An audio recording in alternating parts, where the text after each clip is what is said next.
Pengadilan Negeri Jayapura pada Selasa 14 Februari 2023 kembali melanjutkan sidang pemeriksaan saksi dalam kasus dugaan makar dengan terdakwa Victor Yemo. Pada sidang Selasa itu, jaksa penuntut umum membacakan berita acara pemeriksaan dua saksinya yang tidak menghadiri sidang, Kenny Carlos Julian Kipu dan Muhammad Ali.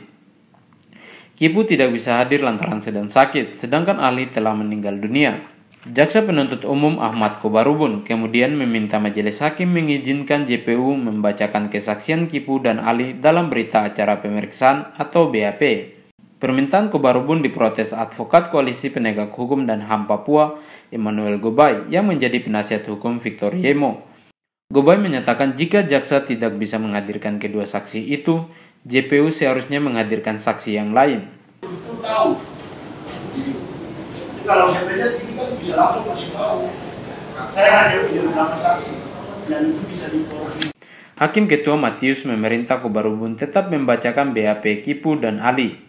Matius menilai lebih baik BAP itu dibacakan agar persidangan kasus Victor Yemo tidak terus tertunda. Namun Gobay tetap keberatan BAP kedua saksi dibacakan. Ia menyatakan pihaknya tetap menghargai alasan ketidakhadiran kedua saksi tersebut. Namun Gobay mengusulkan agar saksi yang sedang sakit bisa dihadirkan pada sidang berikutnya. Majelis hakim kemudian meminta pendapat Victor Yemo terkait permintaan jaksa membacakan BAP kedua saksi. Yemo merasa keberatan, dikarenakan saksi terdahulu yang telah diperiksa dalam persidangan telah memberikan keterangan yang berbeda dari isi BAP. Anggota koalisi lainnya, Gustav R. Kawer, menyatakan jika saksi tidak menghadiri sidang, jaksa memiliki kewenangan untuk melakukan penjemputan paksa. Coba kita upaya nanti, upaya paksa ya. Upaya paksa nanti terakhir jaksa mau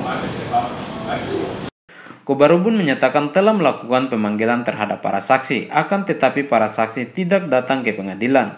Majelis hakim kemudian memerintah Kobarubun membacakan BAP Kipu dan Ali. Saat Kobarubun membacakan BAP Kipu, Gustav R. Kawer kembali mengajukan protes karena isi BAP itu justru menunjukkan Kipu bukanlah saksi fakta untuk dugaan makar yang didakwakan kepada Yemo.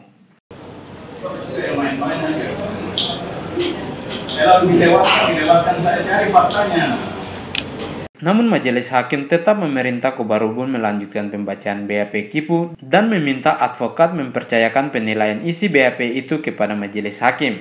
Kobarubun kemudian melanjutkan pembacaan BAP Kipu. Dalam BAP Kipu menyatakan terdakwa Victor Yemo menggunakan mobil Avanza hitam dengan nomor polisi PA 1537AW. Kipu dan sejumlah polisi kemudian menangkap Yemo dan membawanya ke markas kepolisian daerah Papua. Hakim Ketua Matius SH.MH lalu bertanya kepada Victor Yemo, apakah mengenal maupun mengingat Kenny Carlos Julian Kipu yang menangkapnya?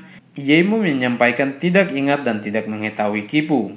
Majelis hakim kemudian memerintah Kobarubun membacakan BAP Muhammad Ali. Para penasihat hukum Victor Yemo kembali memprotes rencana pembacaan BAP Ali karena saksi telah meninggal dunia tidak bisa diklarifikasi.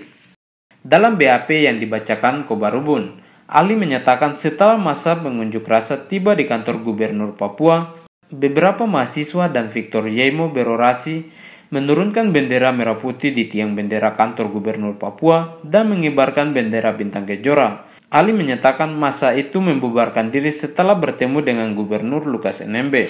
Usai membacakan BAP Ali itu, majelis hakim memberikan kesempatan kepada Victor Yemo untuk menanggapi isi BAP tersebut. Yemo membantah keterangan BAP Ali. Waktu pertama yang tanggal 19 penunjukan bendera itu kejadian itu kami tidak ada, karena kami masih dalam perjalanan. Itu terjadi sebelum kami sampai di Gubernur. Karena kami dari belakang bersama. Saya tidak tahu kejadian apakah ada penurunan bendera atau tidak. Saya tidak tahu. Usai persidangan, Yemo mengatakan dengan proses persidangan seperti ini masyarakat dapat menilai proses hukum yang ia jalani. Hukum seharusnya itu membebaskan orang. Kalau kita lihat, kalau faktanya seperti ini, ditangkapnya dengan kekuatan yang bersenjata, lalu kita sudah terpenjara di dalam dengan penyiksaan yang begitu luar biasa, tetapi proses persidangannya main-main seperti ini, kita bisa ambil kesimpulan bahwa hukum itu sendiri sedang menindas orang Papua.